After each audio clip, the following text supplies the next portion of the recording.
Hi, everybody. This is Malcolm Moore. This is my podcast called Creativity is the Cure. Today we have Mr. Otis Cary with us. Hello, Otis. Hello. All right, Otis, why don't you tell us about yourself? Who are you? What grade are you in? What school? What is your major?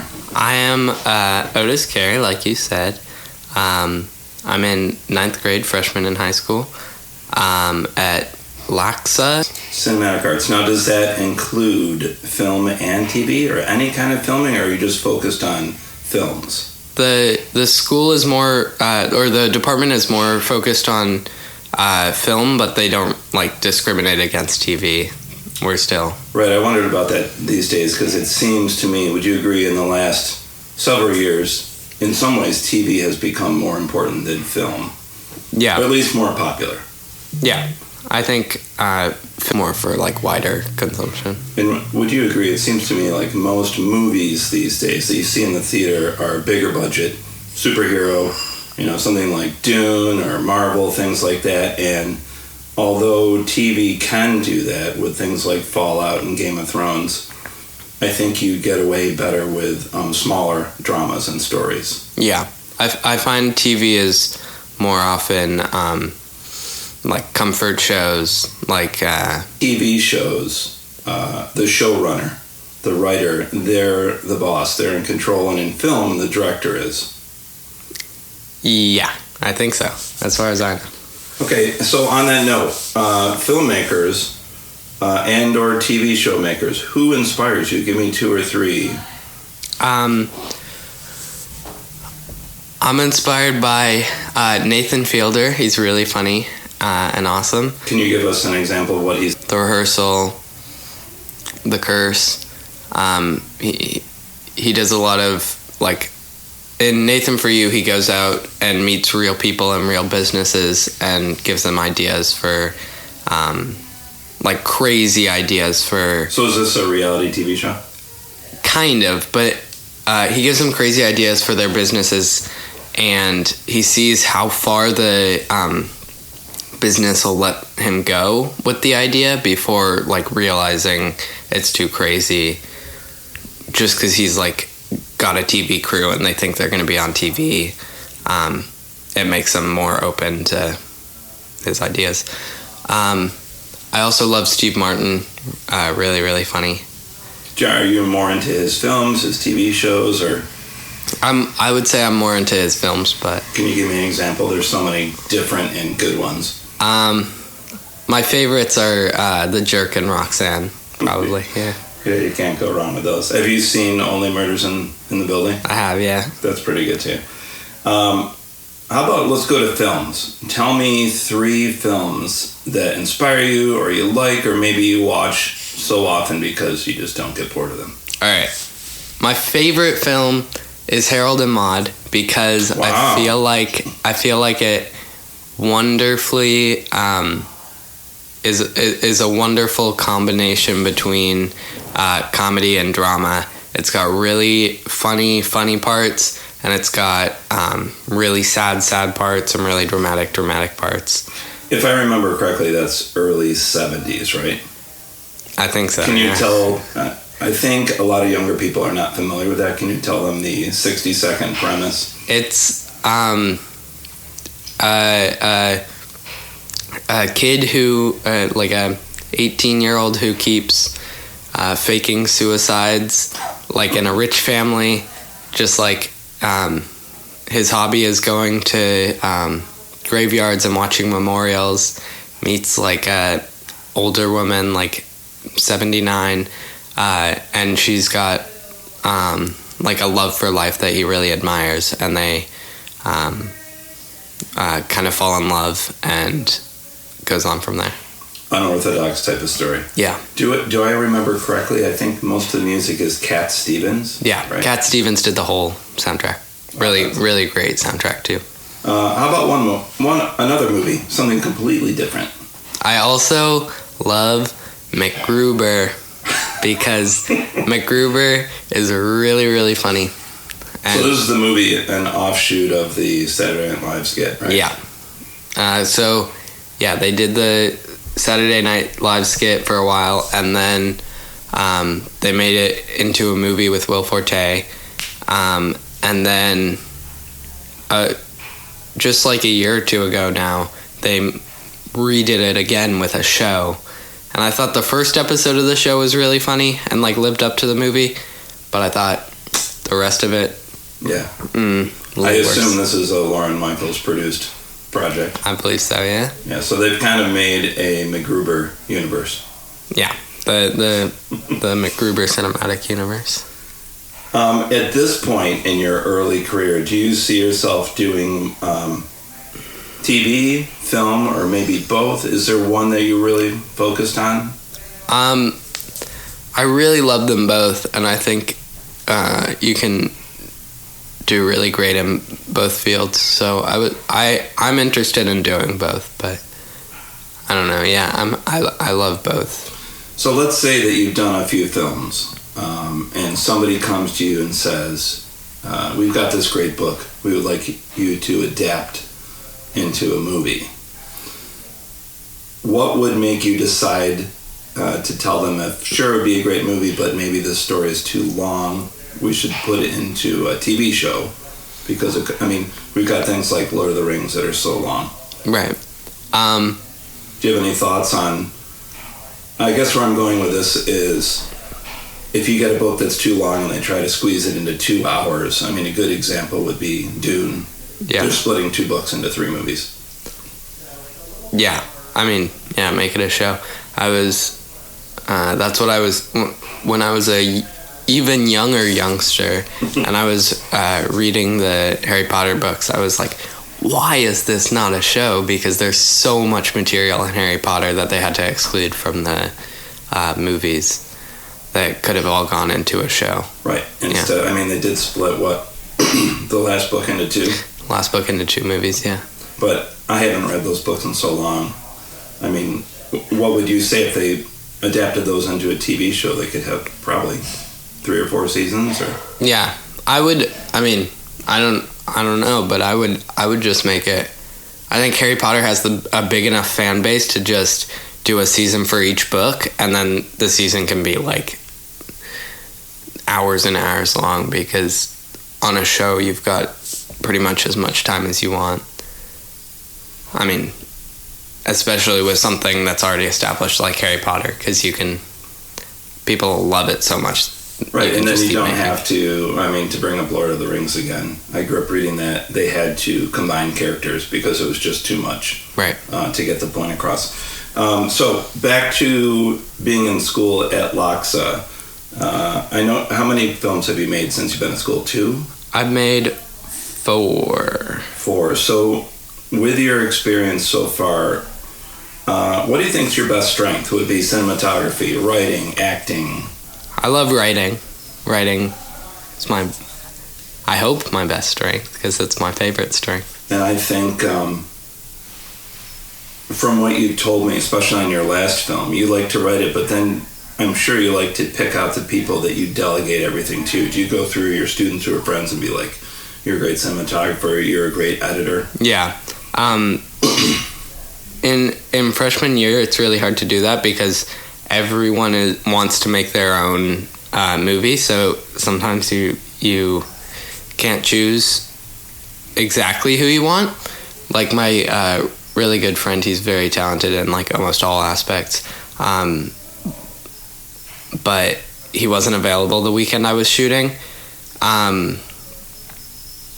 but I was able to borrow some of his equipment, and I had him edited actually, but still one of the greatest tragedies of all time, I would say.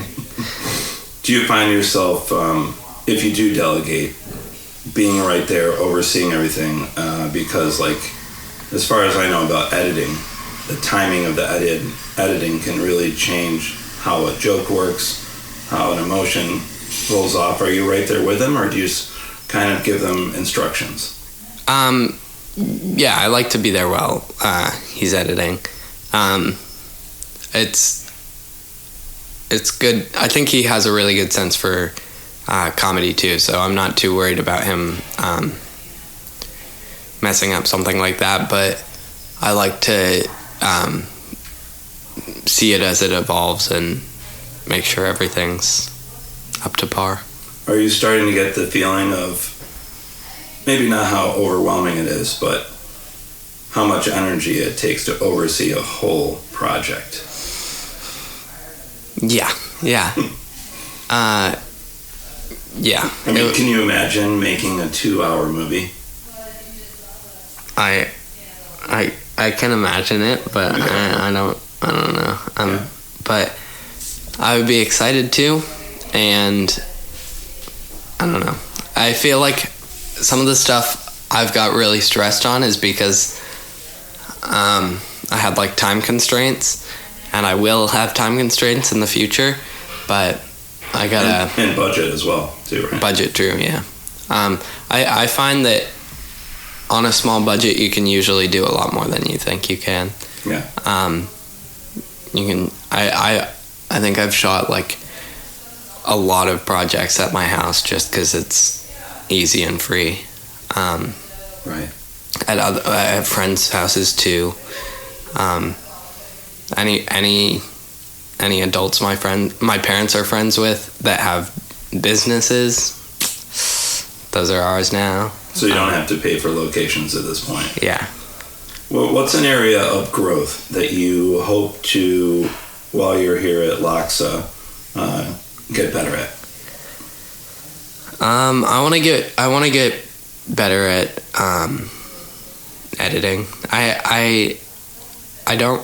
Like, I would say editing is my least favorite aspect of making a movie, and I haven't really edited much, and they haven't taught me how to edit yet. So well, that's a goal. Gotta get on it. Yeah. Not to totally deride to a different topic, but is it true? Didn't you do a video for a band? Recently? I did a video that has Yola Tango in it. It's Yola Tango in 23 Seconds of Silence, a Wilco cover, where it's like a documentary music video where the band Yola Tango covers the second to last song on Wilco's album, Summer Teeth, 23 Seconds of Silence. And it's just nothing for 23 seconds. How sounds like a John Cage piece. How is that different from doing a story like your last film? How was the experience different for you?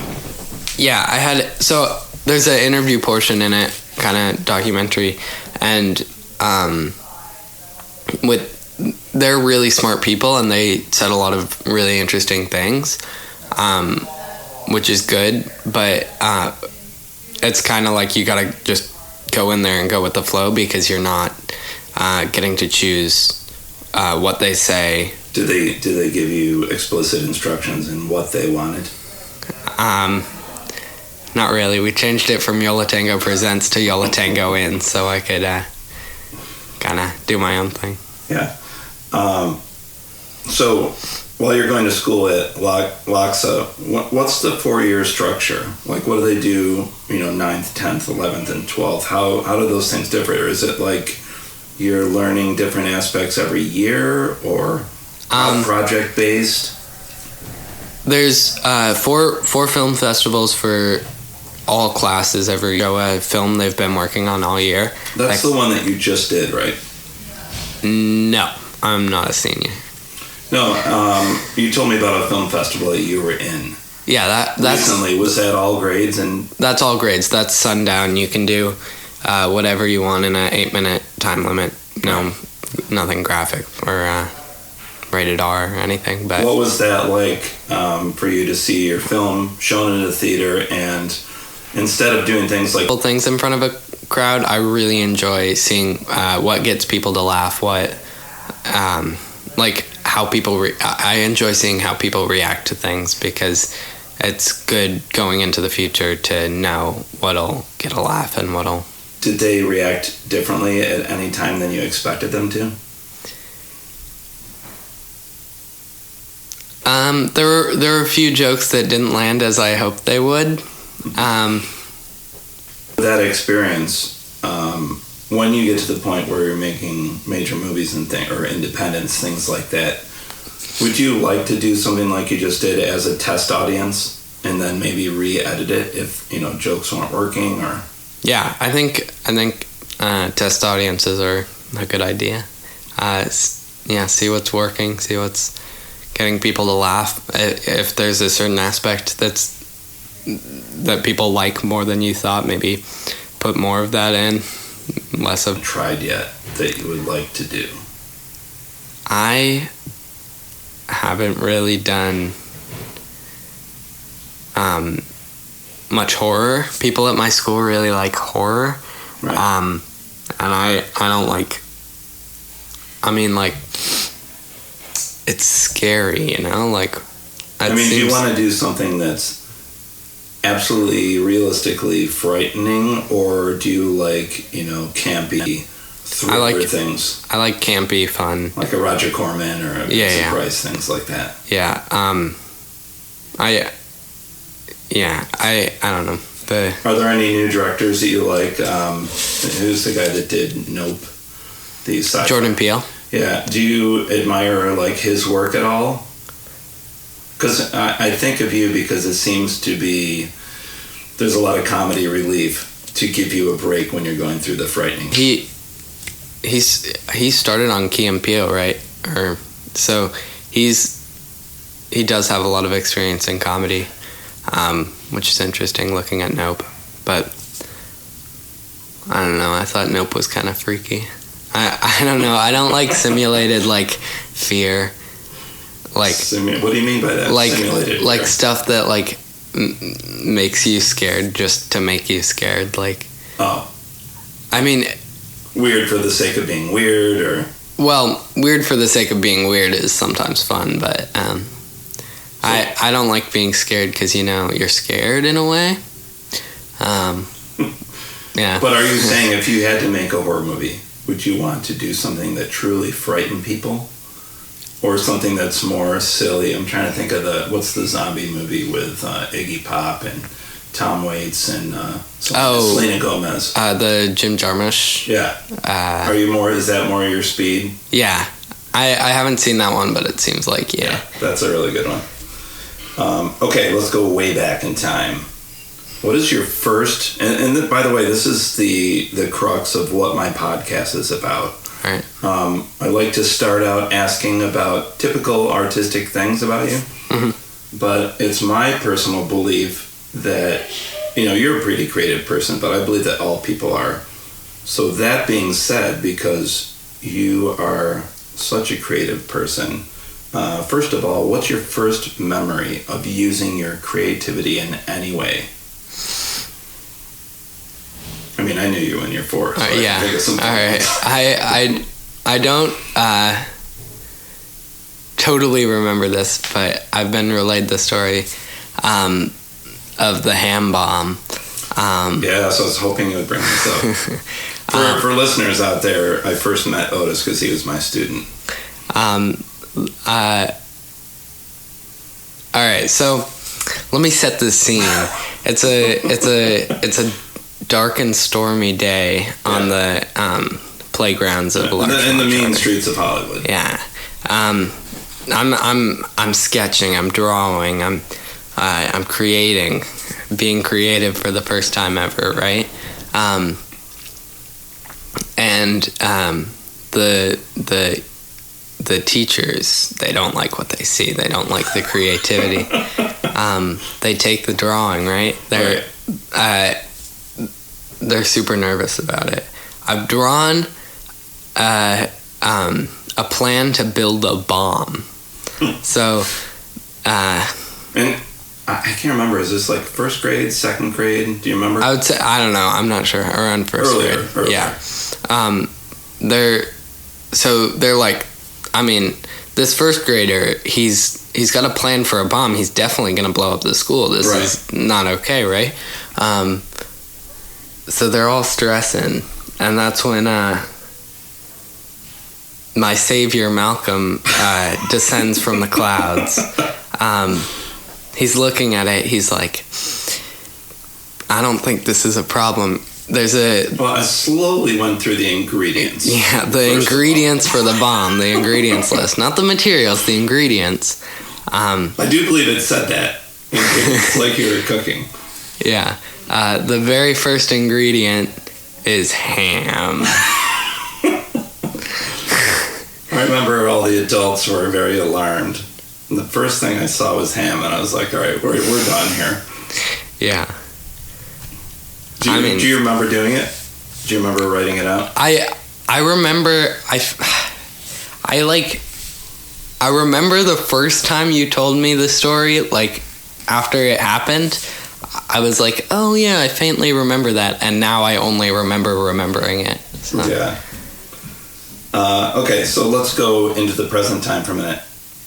So you love writing movies. So let's say you get an assignment when we go back to school this week. Mm-hmm. When you're assigned a movie or you choose to make a movie, what is the best environment to help you be the most creative? Is there music you need to listen to? Is there a special room, an environment, lighting, computer, pen, or paper? What makes it easy for you to think clearly? I mean, the dead of night on my computer is always good. So nighttime is important. Yeah. Or if it has to be at day, I'll go out in the great outdoors. Always music. What type of music? Like instrumental stuff with lyrics? Some people care that it has to be instrumental. I find I just like listening to music that kind of matches the vibe of the piece I'm writing. So like something something the characters would listen to, or something, or a way you would like soundtrack the film. So your choice of music is character driven. That's interesting. Yeah. What about the genre? I mean, if there's a horror movie you listen to, scary music, comedy, whimsical. Yeah, usually for me it's usually comedy, but so usually whimsical, and I like whimsical music. I'm a very whimsical guy. I've haven't really done this in practice much, but I like the idea of sort of making Lego characters for my characters in my story and seeing how it would play out, because I find... Wait a minute, are you telling me you're storyboarding with Legos? In a way, I guess, yeah. I don't think I've ever heard that before. I mean, because recently I was like... or blocking. Yeah, I watched a interview with the guy, and he was saying that he really likes doing what's realistic, and like he likes that he can kill a character that he likes just because it's what would happen in that situation. Right. And I was feeling like I didn't really have that power while I was writing, but then I was thinking that when I was back in the day, I felt like I was able to kill off Lego characters in my stories that I liked just because it was what was realistic. And I think having a physical representation of the characters and where they are and what would be happening is good to like sort of bring the story to life before you even bring it to life.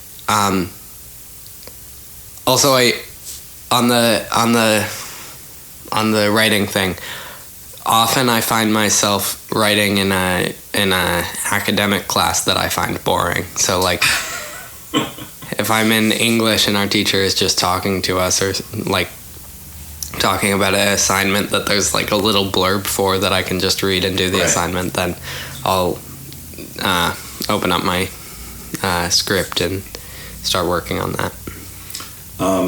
So regarding music, we talked about what you like to listen to write. Now, how do you go about choosing the music for your own movies? Do you create original music? Do you pick pre-recorded songs that you like?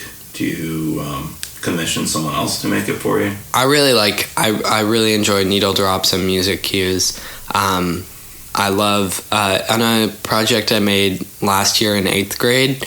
It was one of the longer projects, and I used a ton of music cues. I would say that was my best like soundtrack. Like unlicensed, licensed music. But I really like doing that.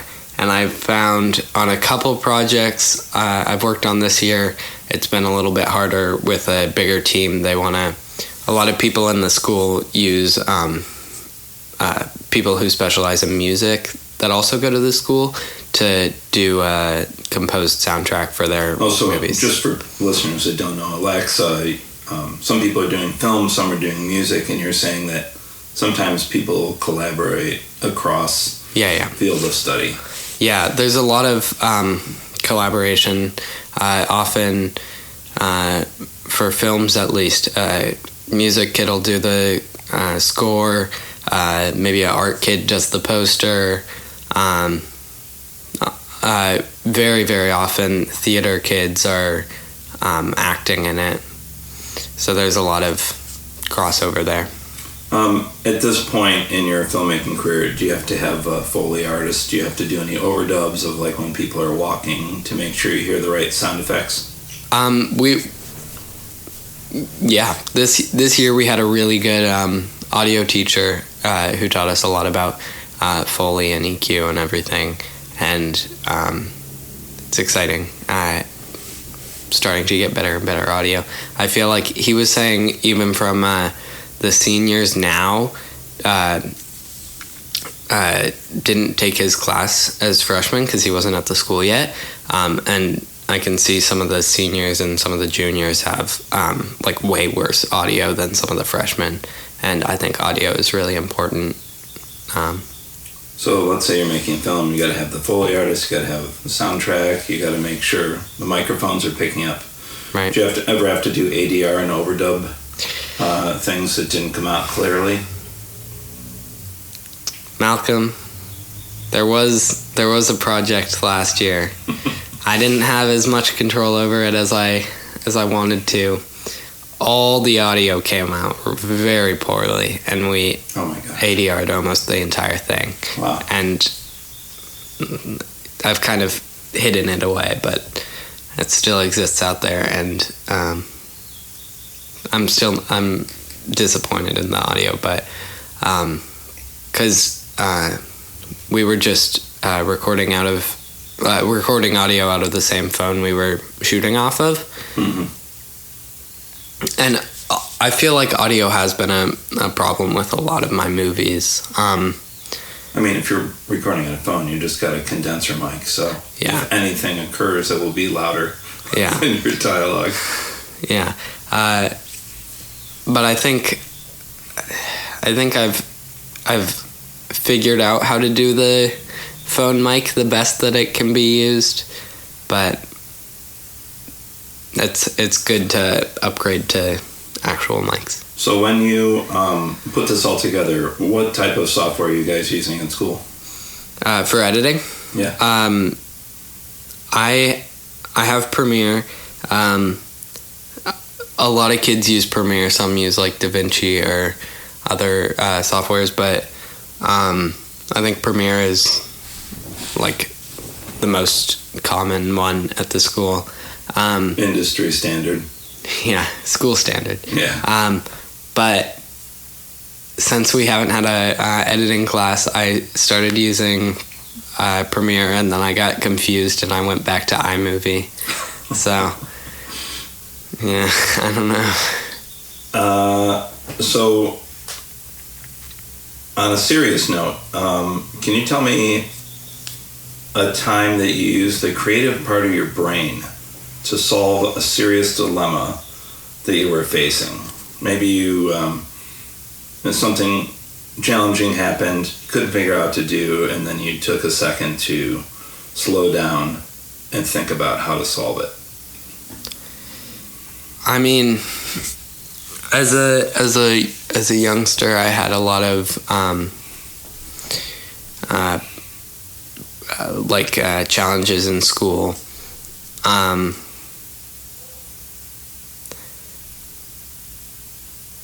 mean, the ham bomb, obviously, super creative. That was only the tip of the iceberg, if I remember correctly. Yeah. I can't think of a specific instance where I was... Well, can you think of something in general, like maybe you resolve extreme feelings by using the creative part of your brain, almost like a multiple choice question, like how can I deal with the situation? Can you freeze frame and slow down and then be like, now that I think about it, here's how I should resolve this crisis. Yeah. Okay. Last summer, I was shooting Brooklyn Nine-Nine parody, Nantucket 108, and the actors in it are me and 3 siblings, and 3 siblings all about the same age, and then they don't always get along super well. So there's a lot of using non-actors, no one will remember their lines. So there's a lot of creative get-arounds I have to do to get people there to say their lines. Often I'll just record them. I read their line off a script and then they repeat it to me. Sometimes we do that a few times. And that's just for like a one shot so they can get their line. So that's how you solve a situation. Yeah. It's almost like the Saturday Night Live where they have the cue cards right in front of them, right?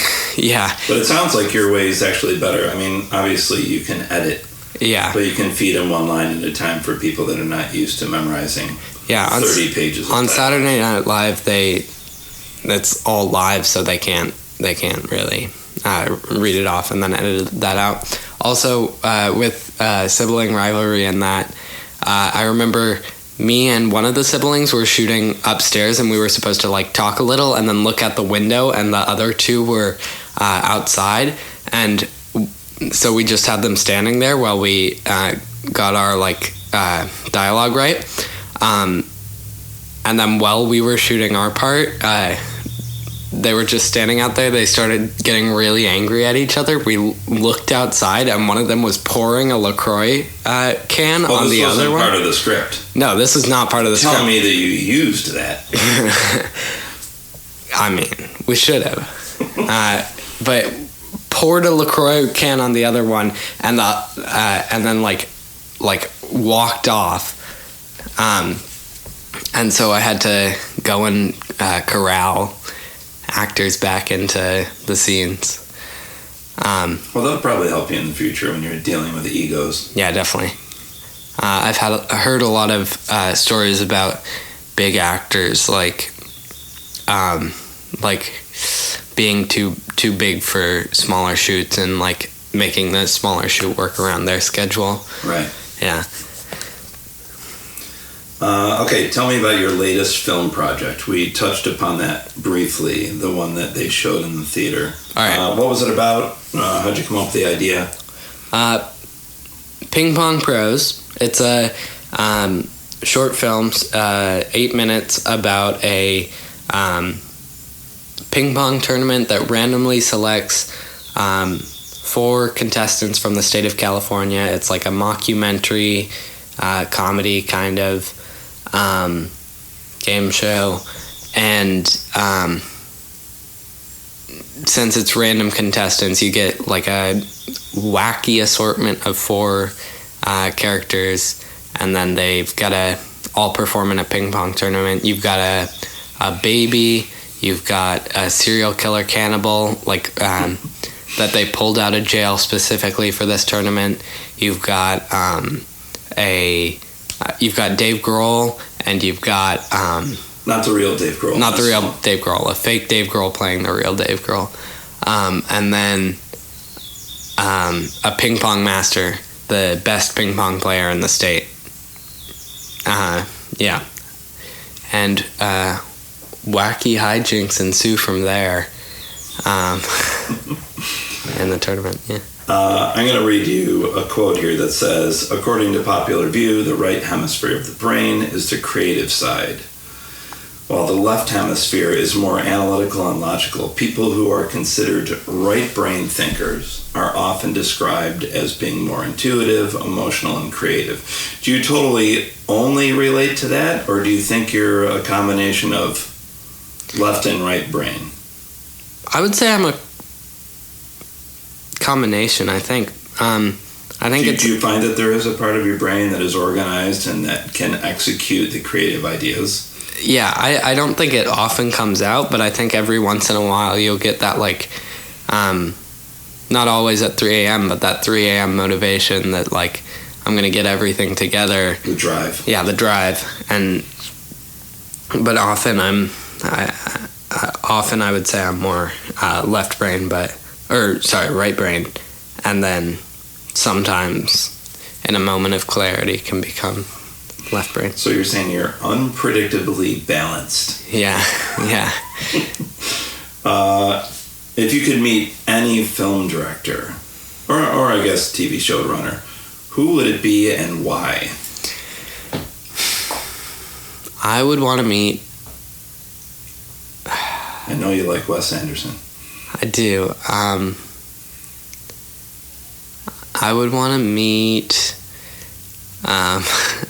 I would want to meet Tommy Wiseau, director of The Room. He seems like a very interesting guy. Not everybody knows what that is. Can you do a very quick explanation? The Room is a cult classic now.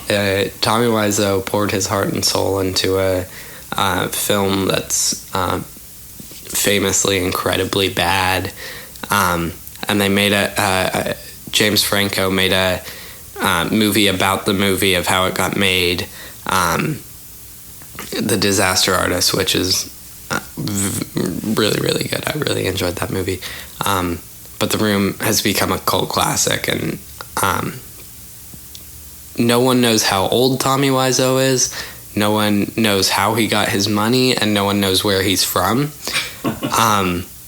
But he has just like a ton of money, and he's been able to produce like several films, even though they're all really bad, and no one really enjoys them other than for like cult viewing. But I would really want to meet him and get inside his mind. Brain. Yeah, and he's still around, right? Yeah, I think I'm pretty sure they just announced a new movie that's like something about sharks, like a shark attack or something.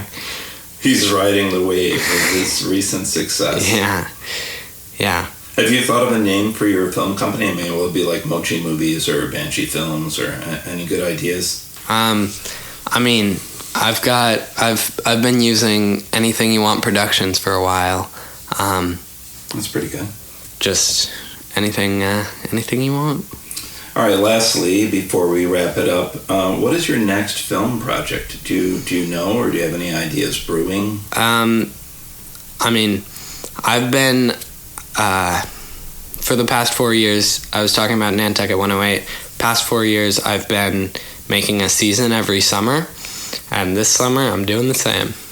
Nantucket 108, season 4.